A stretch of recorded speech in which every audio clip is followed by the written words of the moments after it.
এখন আমি হাইটে হেঁটে চলে যাচ্ছি, দেখতে পাচ্ছেন এদিকে বাসটা খারাপ আছে।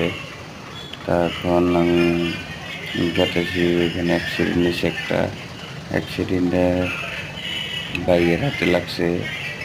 তো এইখানে যেরকম পরিস্থিতি, আমাদের এখানে যদি এরকম পরিস্থিতি হইতো ভাই, তাহলে খুব ভালো লাগতো। দেখেন, অ্যাক্সিডেন্ট হইলে কোনো ড্রাইভারে কোনো মারধর করে না। দেখেন, যাইতে দিল বাসটারে, পুরা প্রচুর মানুষ ভিড় হয়ে গেছে বাজারের মধ্যে। আমি তার পাশে ভিডিওটা করে নিলাম।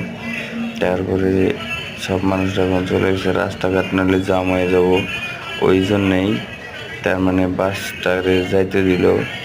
তখন ওই যে বাইকটা যে দেখতে পাচ্ছেন, গ্ল্যামার বাইকটা, এই যে বাইকটা, ওই বাইকটার হাতে লাগছিল, কোনো ক্ষয়ক্ষতি হয় নাই। তা বাসটা যাইতে দিল, প্রচুর ভিড় হয়ে গেছিল। তা এখন বাসটা চলে গেছে।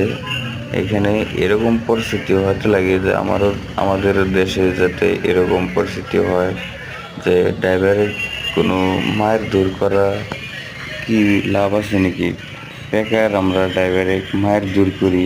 অ্যাক্সিডেন্ট তো হইতেই পারে ভাই, এটা কোয়াবেলা কথা না। অ্যাক্সিডেন্ট কেউ নিজে হাতে অ্যাক্সিডেন্ট করে না। দেখেন, অ্যাক্সিডেন্ট তো নিজে হাতে করে না, পার্টিপক্ষ অ্যাক্সিডেন্ট কি করতে চায়, হয়ে যায় গপ করে।